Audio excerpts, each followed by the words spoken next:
proposta descrita nesse trabalho é a de um sistema de recomendação para a adoção de cães. A ideia seria cadastrar cães disponíveis para adoção e permitir que os adotantes recebam sugestões de cães que correspondam com o seu perfil, ou seja, que sejam compatíveis com suas preferências, necessidades e estilo de vida. O objetivo é aumentar as chances de sucesso na adoção, utilizando a técnica do quociente ponderado, uma extensão da técnica de similaridade de quociente, que consiste em atribuir um peso ou importância relativa aos atributos buscados pelo possível adotante. O diferencial dessa proposta para aquelas que já estão disponíveis é a recomendação do cão ideal para determinado adotante considerando o grau de relevância das características. Os dados colhidos para a metodologia foram separados em 4 etapas. A primeira dela sendo a seleção dos usuários, a segunda, a seleção dos animais, a terceira, a aplicação do grau de relevância de cada característica e a quarta, a aplicação de fato da técnica do quociente ponderado. No primeiro passo, selecionaram-se 16 usuários em uma base de 22. Esses 16 usuários responderam 20 avaliações de 20 animais diferentes. Eles também forneceram feedbacks relevantes com notas superiores a 3, permitindo a aplicação da técnica do quociente ponderado. No segundo ponto, foram escolhidos 20 animais diferentes por usuário, baseando-se em avaliações prévias. Os 10 primeiros animais foram recomendados pela similaridade do quociente e o restante foi recomendado pelo algoritmo randômico, gerando 2 listas para cada usuário. No terceiro passo, cada característica dos animais foi atribuída um grau de relevância com base na frequência e importância para cada usuário. Características comuns a todos os animais ideais receberam um valor máximo de 10, enquanto a menos frequentes receberam valores proporcionais. Características únicas foram desconsideradas nessa etapa. E a quarta etapa aplicou-se a técnica do quociente ponderado aos vetores de relevância para cada adotante, gerando 2 listas de recomendações de animais para o usuário. Os itens mais similares foram ordenados no topo das listas, destacando-se como importantes para a tomada de decisão de um possível adotante.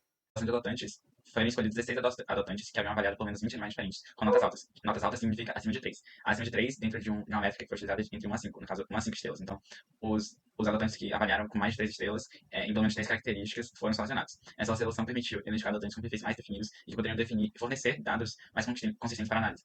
E para a seleção dos animais, os animais que foram selecionados foram aqueles que já haviam sido avaliados pelos 16 adotantes escolhidos. Cada adotante avaliou 20 animais diferentes, permitindo que uma ampla variedade de características que puderam ser analisadas, que puderam ser avaliadas pelos adotantes. Então, os animais foram ordenados por data de avaliação para comparar os resultados dos 2 métodos de recomendação utilizados, a similaridade de cosseno para os 10 primeiros animais e o algoritmo randômico para os 10 últimos animais. A gente identificou as características mais importantes para cada adotante, atribuindo a elas um grau de relevância entre 1 a 10. Para determinar essa relevância, foram analisados os animais para que cada adotante considerou ideais, no caso, a avaliação de 5 estrelas. As características que apareciam com maior frequência nesses animais foram consideradas mais relevantes para aquele adotante. A metodologia utilizada foi a contagem de ocorrências, no caso, que foi contabilizada a frequência com que cada característica aparecia nos animais considerados ideais por cada adotante, e também a atribuição de pesos, ou seja, as características que apareciam em todos os animais ideais de um adotante recebiam maior peso, ou seja, 10. Mas aí, se aparecia as demais características, recebiam um peso proporcional à frequência com que apareciam, e características que apareciam apenas uma vez recebiam peso zero. E também teve a criação de perfil, e os pesos calculados foram inseridos no perfil de cada adotante, gerando perfil de preferências personalizado. A técnica do quociente ponderado foi utilizada para gerar listas personalizadas de recomendação de cães para cada adotante.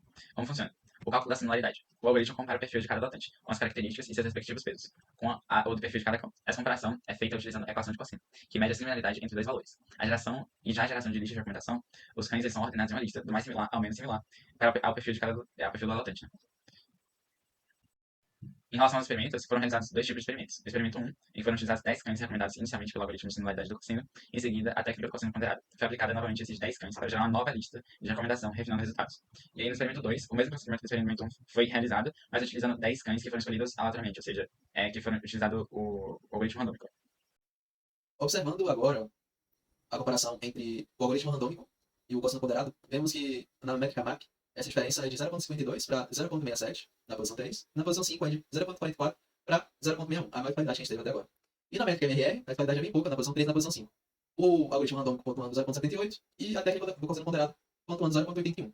Esses 2 experimentos, o primeiro e o segundo, apresentam para a gente que os resultados mais eficazes são os da técnica do quociente ponderado. Analisando o gráfico comparativo entre as técnicas do cosseno ponderado e do cosseno tradicional, considerando as posições 3 e 5 de cada lista de recomendação de itens por 16 usuários, temos que o cosseno ponderado se faz mais eficaz em ambas as posições, tanto na métrica MAP quanto na métrica MRR. Enquanto o cosseno tradicional pontua 0,88 nas posições 3 e 5 na métrica MAP, o cosseno ponderado pontua 0,91. E isso também se repete na métrica MRR, com o cosseno ponderado sendo mais eficaz na posição 3 e na posição 5. Nesse estudo foram utilizadas 2 métricas para mensurar a assertividade do método de recomendação. No caso, a gente utilizou o MAP, que no caso seria Mean Average Precision, que foi empregada para avaliar a precisão do método de recomendação da lista de recomendações, retornada pelo algoritmo ao adotante. O valor do MAP é obtido calculando a média da precisão média da lista de recomendações para cada adotante. E já o cálculo do MRR, que no caso é outra métrica, o Mean Reciprocal Rank, é uma média ponderada de posições relevantes variando de 0 a 1, e cuja pontuação perfeita é igual a 1. Isso significa que o mecanismo de pesquisa colocaria a resposta certa no topo da lista de resultado todas as vezes.